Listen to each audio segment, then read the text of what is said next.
नमस्कार, मैं हूं आशीष चित्रांशी और आप देख रहे हैं द न्यूज लॉन्चर। युद्ध के बीच ट्रंप की कॉमेडी को आप गंभीरता से मत लीजिएगा। अगर गंभीरता इस युद्ध की देखनी है तो जरा कुछ खबरों को जोड़ करके देखना होगा। पिछली रात बहुत कुछ घटित हुआ है। कई फोन्स खड़खड़ाए हैं और ऐसे जगह से ऐसी जगह फोन गया है जिनके बीच दशकों से दुश्मनी है। उनके पास फोन गया और दुश्मन ने ही फोन किया, यानी दुश्मन घुटने टेकने के लिए तैयार है। दरअसल अमेरिका और उसके चेले, अभी इजराइल की इसमें मैं बात नहीं कर रहा हूं। इजराइल तो अगर ऐसा हुआ तो सबसे बुरी तरह फंसेगा। अमेरिका और उसके चेले अब युद्ध से भागने के जुगाड़ में जुटे हैं क्या? ये बड़ा सवाल क्यों है? कुछ खबरें लाऊंगा कि आप बताइएगा कि क्या युद्ध से भागने का जुगाड़ कर रहे हैं।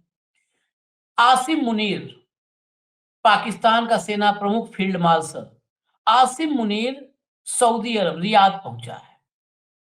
आसिम मुनीर के रियाद पहुंचने पर बहुत सारे हमारे यहाँ के चैनलों के साथ बड़ी दिक्कत है कि वो मोदी टाइप ही देखते हैं, सब्जेक्टिव एक खबर को बस देखते हैं। उन्होंने कहा कि ईरान के खिलाफ अब पाकिस्तान भी हो गया साथ, ईरान के खिलाफ पाकिस्तान भी साथ हो गया अमेरिका के।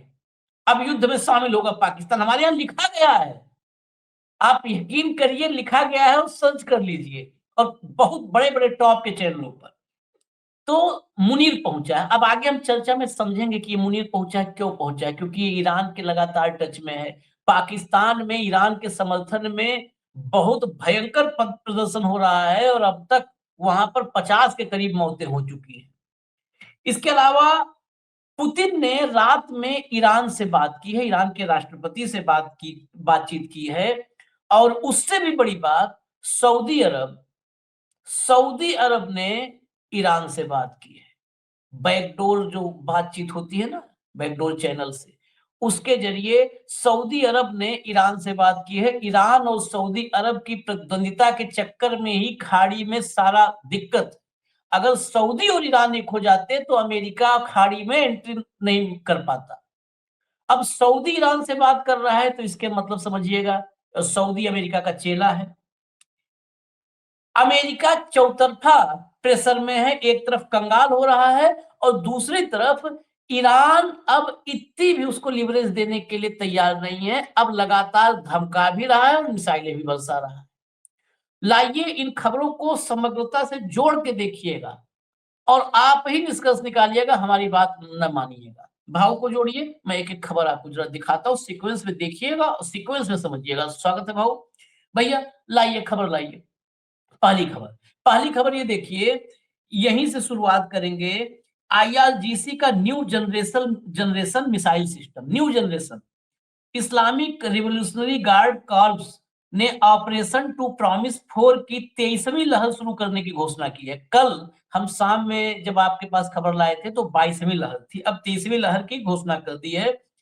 इसमें कब्जे वाले क्षेत्रों और अमेरिकी ठिकानों को निशाना बनाते हुए नई जनरेशन की मिसाइल सिस्टम के इस्तेमाल पर जोर दिया गया। अभी पुराने जनरेशन को नहीं झेल पा रहे थे। शुक्रवार को जारी बयान में आईआरजीसी के पब्लिक रिलेशन ऑफिसर ने कहा कि ऑपरेशन की इस नए चरण में ड्रोन और मिसाइलों का संयुक्त हमला जो है अब किया जाएगा। अगली खबर लाइए जरा। अगली खबर, हिम्मत है तो स्ट्रेट ऑफ होर्मुज को लेकर ईरान का ट्रंप को खुला चैलेंज। अब क्या चैलेंज है मैं आपको दिखा देता हूं, आगे बढ़िए जरा, ये पढ़िए। ईरान की सेना की तरफ से सीनियर मिलिट्री प्रवक्ता ने कहा है कि ईरान ने स्ट्रेट ऑफ होर्मुज को बंद नहीं किया है, लेकिन इजराइल या अमेरिका से जुड़े जहाज वहां से नहीं गुजर सकते। ईरान रिवॉल्यूशनरी गार्ड्स के प्रवक्ता ने ट्रंप को चुनौती दी कि वे होर्मुज में अमेरिकी जहाजों से तेल टैंकरों की सुरक्षा करवा कर दिखाएं। उनका कहना है कि आप निकालो, हमने बंद नहीं किया, निकालो जरा, और अमेरिका के जो जहाज आप बड़े-बड़े लेके आए हो उनको उनके साथ लगा दो, जरा सेफ्टी करवा के दिखा दो कि सुरक्षित निकल जाए।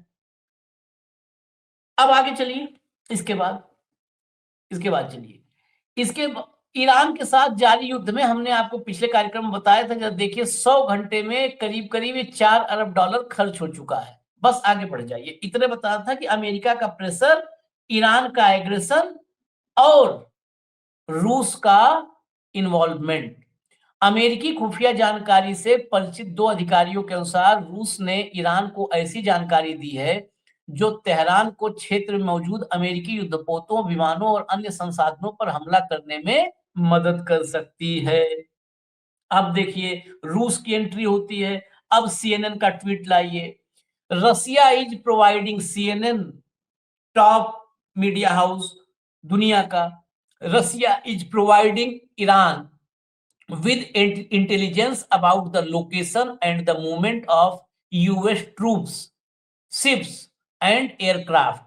According to the multiple people familiar with US intelligence reporting, the first indication Moscow has sought to get involved in the conflict. CNN's Natasha की रिपोर्ट है, सीएनएन की नताशा रिपोर्टर है, और वो रिपोर्ट की एक क्लिप मैं आपको दिखा देता हूं। जरा क्लिप दिखाइए, भाव सुनिए। ये सीएनएन की रिपोर्ट यही और इनको जो है युद्ध छोड़ने के लिए मजबूर कर रही है। Russia is helping Iran target Americans in the Middle East, and China could soon get involved too.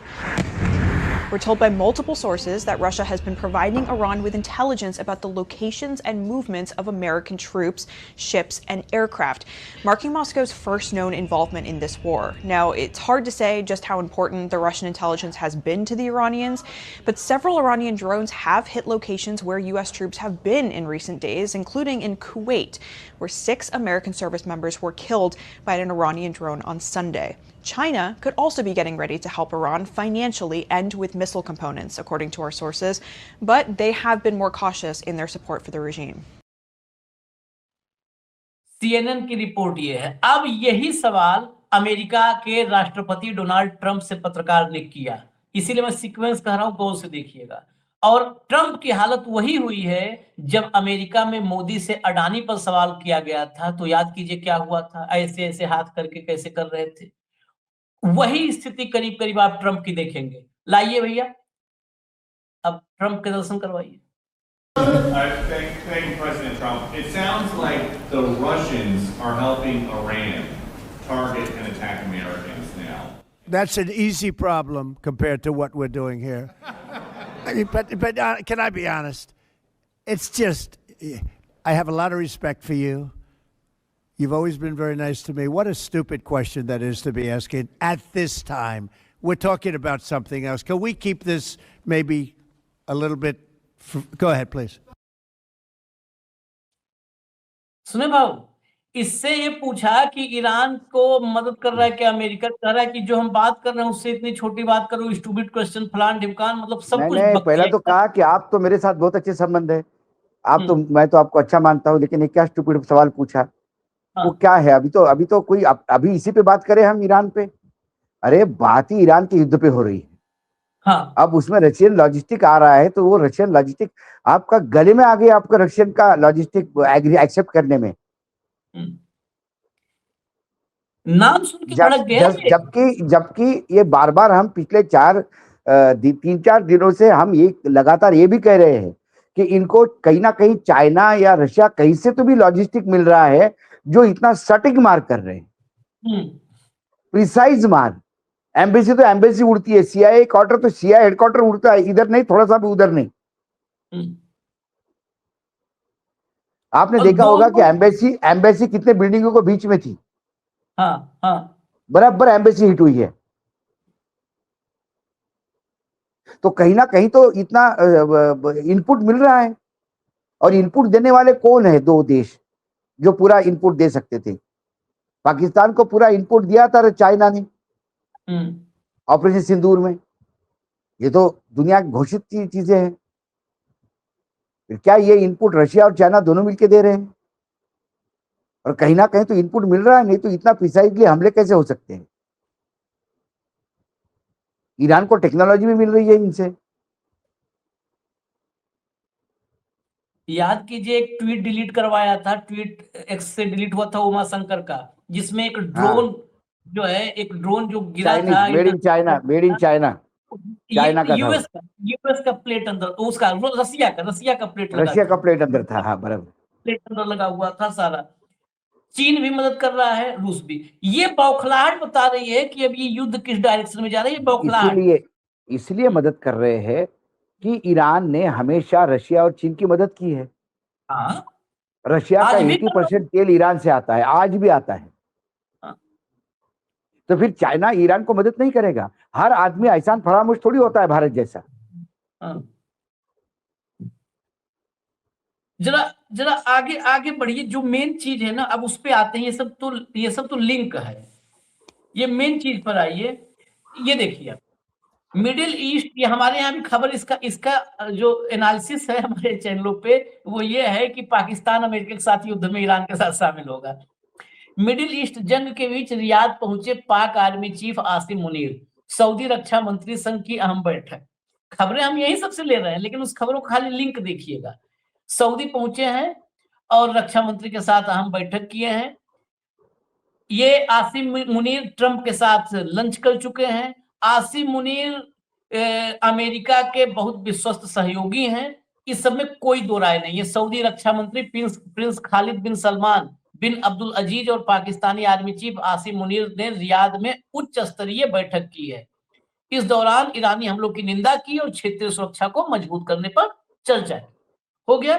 अब हटा दीजिए इस खबर को, ये हमारे यहाँ की खबर छपी हुई है, हटा दीजिए। सऊदी अरब ने मिडिल ईस्ट में बढ़ती हुई लड़ाई को रोकने के लिए ईरान के साथ सीधे डिप्लोमेटिक बातचीत बढ़ा दी है।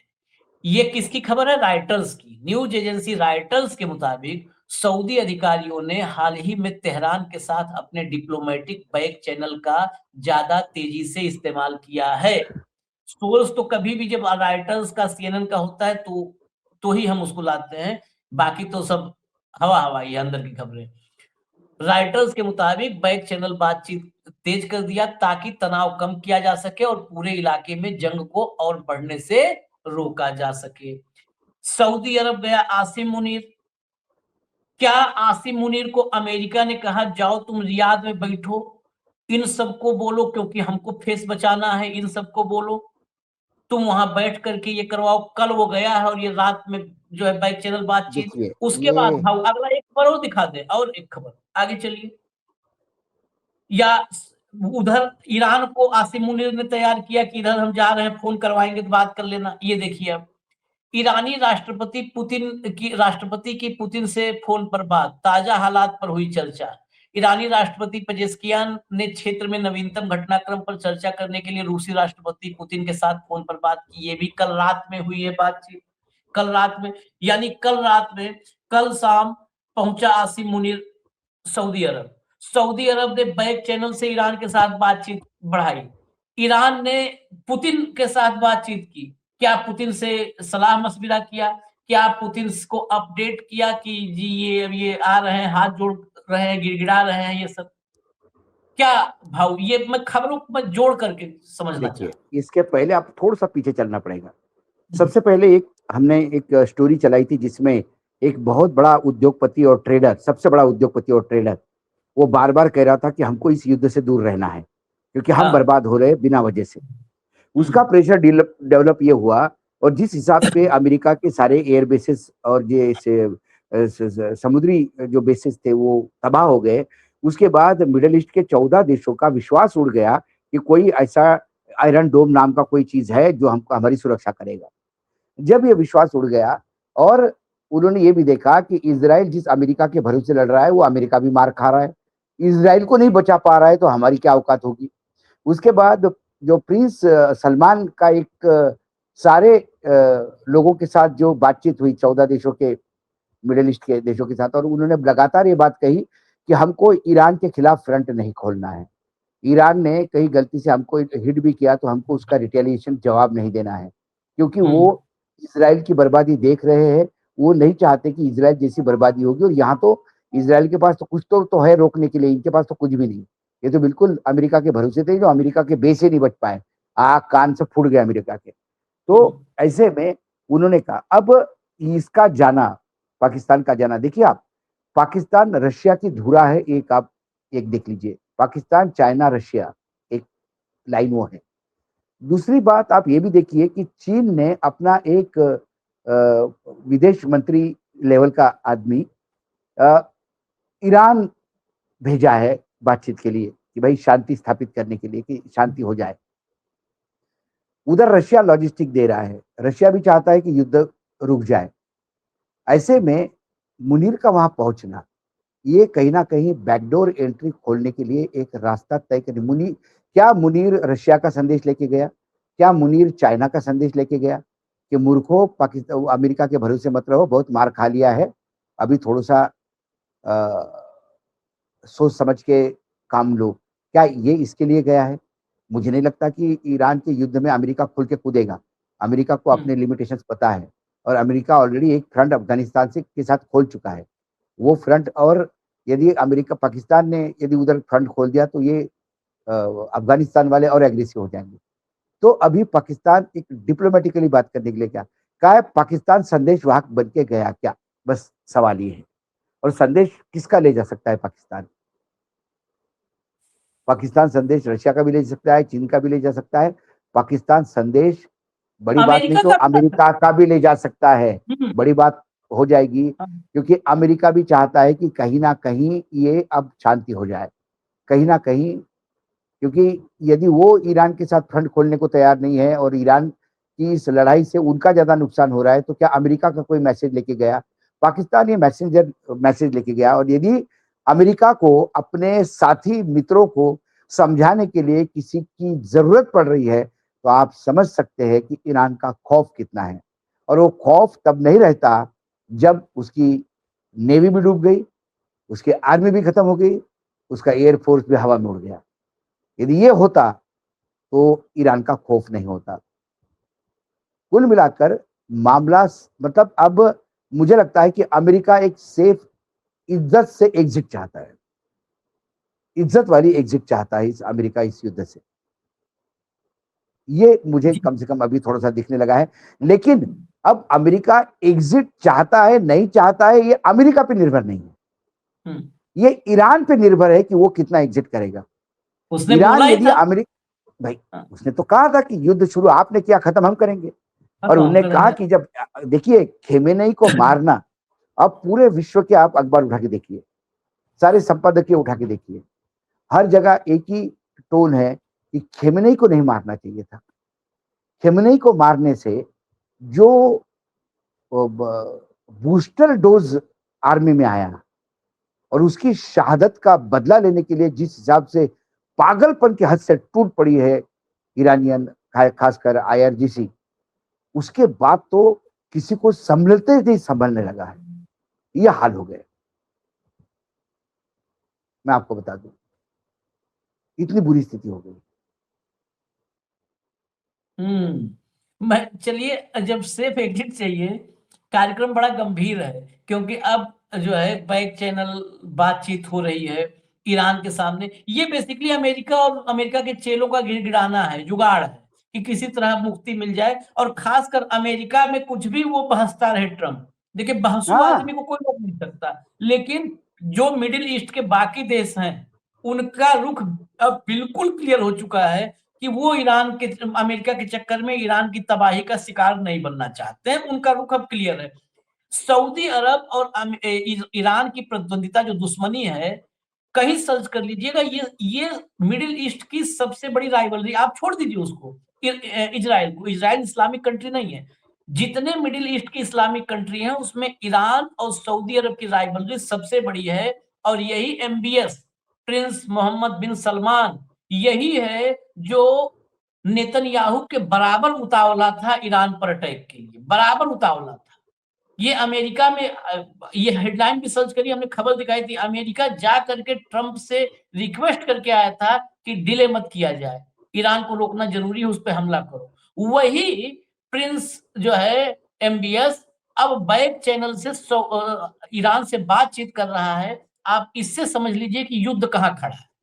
अगर इस युद्ध में ईरान तबाह हो गया होता तो प्रिंस एमबीएस जश्न मना रहा होता, वो बैक चैनल बात नहीं करता, वो गिड़गिड़ा नहीं रहा होता। वो बाकी लोगों को फोन नहीं एक एक को कर रहा होता कि बहरीन को, कतर को, कुवैत को, यूएई को, सबको फोन करके भाई इस जो है रिटेलिएट मत करना ईरान पर, तबाही आ जाएगी मिडिल ईस्ट में।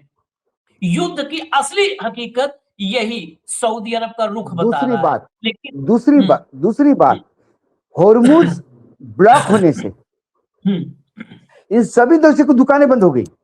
सब सब सब सबका तेल उसी से निकलता है, रास्ता वही है, माल जाता भी उधर है। और मैं बार बार मैं कल भी कह चुका हूं कि क्रूड पीकर पेट नहीं भरेगा, ना डॉलर खाकर पेट भरेगा। चाहिए गेहूं, चावल, अनाज, आटा, मैदा, प्याज, फ्रूट्स, वेजिटेबल। ईरान में तो फ्रेश मिल रहे हैं, यहां तो लाले पड़े हैं। अकेला इंडिया जितना मिडिल ईस्ट को सप्लाई करता है फ्रूट्स और वेजिटेबल। मैंने आपको सिर्फ केलों का बताया, 700 करोड़ रुपए का खेल, सिर्फ केले, वो भी जलगांव वाले, महाराष्ट्र के जलगांव और एक भुसावल, एक दो जगह के। प्याज नासिक का सब पोर्ट पे पड़ा है, शिप ही नहीं जा रहे हैं। और उनकी इकोनॉमी में तेल बिक नहीं रहा है। पर्यटन ओमान, कतर, बहरीन, इन सब में खूब टूरिस्ट जाते थे। क्योंकि अब सब दूर कॉमेडी शो ही हो रहा है। वो जो चीनी प्रोफेसर ने बोल दिया था कि पानी के प्लांट पे मारो सब ठीक हो जाएगा। अरे वाकई ऐसा हुआ तो आशीष, मतलब ये वो वही आज से 500 साल पहले पुराने वाले रेगिस्तान में पहुंच जाएंगे ये सारे लोग, जो अपने वेल्थ के लिए और अपने पैसे के लिए जो इतराते हैं, वो आपको मरते हुए। आखिर में जरा कॉमेडी सुनवा देते हैं। कॉमेडी की आपने बात की तो आखिर में कॉमेडी सुनवा देते हैं, पहले सुन लीजिए, फिर इनका परिचय बहुत लोग तो जान ही जाएंगे, नहीं तो फिर हम दे देंगे। सुनवाइए भैया। The Iranian people have called on me to lead the transition after the regime is gone. I have accepted that responsibility. Part of their great mandate to me is to return our nation and our foreign relations to normalcy. I will do exactly that. My commitment is to ensure the transition is orderly, the country is stabilized, and Iranians determine their future through the ballot box. We will not repeat the mistakes of past transitions. We will avoid de-Baathification scenarios and maintain as many bureaucrats and public servants in transition as possible. Iranians have made their choice at an enormous price. Now I ask our friends in the Arab world to join us, to prepare to recognize and engage our transitional government. We will rebuild our nation not for expansion, but to serve the Iranian people. ये इससे बड़ा comedy पिछले 8 दिन में नहीं हुआ है। ये रजा पहलवी है, के बाप दादा राज कर रहे थे। ये ऐसा हुआ कि निशिकांत दुबे ये कहे कि मैं देश का प्रधानमंत्री, कुछ लोगों ने मुझे फोन करके बोला कि आप प्रधानमंत्री बन जाओ, और मैं बनने को तैयार हूँ प्रधानमंत्री देश का। जो भी कुछ प्रॉब्लम होगी तो वो मैं प्रॉब्लम सॉल्व करने को भी तैयार हूँ। और जो पुराने दिन थे, अपने सोने की चिड़िया था भारत, वो वापस लाने का मैं पूरा प्रयास करूंगा। मैं सभी बाकी सांसदों को भी रिक्वेस्ट करता हूँ कि मेरे को मदद करें। बस ऐसा ही कॉमेडी शो है ये आदमी 3 महीना 13 में जहां बैठा है अमेरिका में, अमेरिका इसको रिकॉग्नाइज नहीं कर रहा है। इसकी औकात नहीं कि ये ईरान में पहुंचे। इतना ईरान से प्रेम है, उसको लगता है लोग उसके साथ है, चला जाता ईरान, अमेरिका में छुप के बैठा है, चला जाता ना ईरान। मैं तो 2 बातें कर रहा हूं। आप तो निशिकांत कहे, निशिकांत इस देश में रह रहा है, इस देश का कम से कम सांसद है। ये तो उस टाइप का है, इसे दूल्हा फुफ्फा भी नहीं कह सकते, इसको तो शादी कार्ड भी नहीं दिया गया है, और ये आकर के कह रहा है कि द्वार पूजा हम करवाएंगे। अरे मतलब ये मैंने कहा ना कि जो जिस अमेरिका में ये शेल्टर लेके बैठा है वो भी रिकॉग्नाइज नहीं कर रहे इसको। अरे भाऊ, ये जो वीडियो बना रहा है ना, मुझे लगता है वीडियो बनाते समय कहता होगा यार झंडा पीछे रखो, मुझे यहाँ खड़ा करो, बैकग्राउंड में वीडियो बना करके डाल दो। ये हम लोग से भी बदतर स्थिति में है। हम लोग तो बदतर स्थिति में ही मान लिया, बैकग्राउंड ठीक करके बैठते हैं कि चलो यार न्यूज लॉन्चर दिख जाए ये सब। ये स्थिति है वीडियो बनाने के लिए, वीडियो भी बनाने के लिए प्रॉपर इसके पास व्यवस्था नहीं है। वो झंडा रखा है, वो डंडे में फिट करता है, लगा करके वीडियो बनाता है। क्या ऊपर कर रहा कोट और है? शर्ट पहना है, नीचे पैंट भी पहनी कि नहीं पता नहीं, हाँ, पता चला कि भाटिया जैसे हो।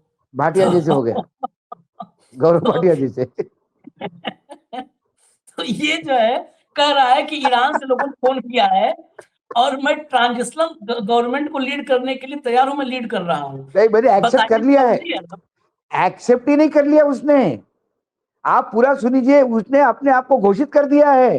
वो सऊदी को बोले कि आप मुझे रिकॉग्नाइज करो, सऊदी को कह रहा है कि मुझे आप रिकॉग्नाइज करो। बाबू, बहुत आश्चर्य की बात मैं आपको बताऊं, बहुत आश्चर्य की बात। ये देखिए हमारे देश में न्यूज 18 अंबानी चैनल, उसके हेडलाइन बता रहा हूं पोर्टल की। ईरान में हो गया खेल, खामनेई के मरते ही रजा पहलवी ने बना ली अंतरिम सरकार। अगर जोकर वहां है तो जोकर यहाँ भी है। बताइए, अंतरिम सरकार हमारे यहाँ बनवा दिया है। ये सऊदी अरब का प्रिंस पागल है, ये बैक चैनल बात कर रहा है। इसको तो फ्रंट चैनल पर रजा पहलवी के साथ बात करना चाहिए था। उस रजा पहलवी के साथ सरेंडर करने के लिए ट्रंप उसको वहीं पे अमेरिका में बुलवा करके वहीं सरेंडर पर दस्तखत करवा ले, वहीं अमेरिका में मौजूद है वो कह रहा है कि ईरान हथियार डाल ले, वहीं हथियार डलवा ले, उसके पास जो भी किचन में छुरी चमचा हो, अरे कुछ भी कांटा आपके पास उनका राष्ट्रपति है, ईरान का राष्ट्रपति आपके यहाँ बैठा हुआ है, उससे सरेंडर करवाओ। अब बोलो भाई, किचन में छुरी कांटा जो है ला करके मेरे पैर, और ये सऊदी वाले इधर उधर बात कर रहे हैं, इससे अच्छा कि सीधा प्रेसिडेंट से बात करो। पुतिन पेजेस्कियन से बात कर रहा है, पुतिन भी मूर्ख है, पर फिर तो उसको इससे रजा पहलवी से बात करना चाहिए। मतलब क्या कहते, इसको तो मतलब गजब आदमी है, गजब आदमी। इसको कोई एंटरटेन नहीं कर रहा है। ये कह रहा है मैं अंतरिम सरकार का मुखिया हूं। और वो कह रहा है, अरे वो कह रहा है, लेकिन ये जो टीवी 18 वाले, टीवी 18 ही नहीं भाऊ, उससे हास्यास्पद क्या है, ये वीडियो मैं सुबह देखा, ये वीडियो इतनी नहीं है 1.25 मिनट की, ये वीडियो 4.5-5 मिनट की उसने बना करके डाला है टोटल वीडियो। हमारे देश की एजेंसी पीटीआई ने इसका रिलीज किया है, इसलिए ताकि इस देश के चैनल चला पाए अंतरिम सरकार। जो अंबानी लिख रहा है, अंबानी का चैनल, उसको स्टेब्लिश कर सके, बाइट के साथ चलाएंगे ना कि बन गई सरकार।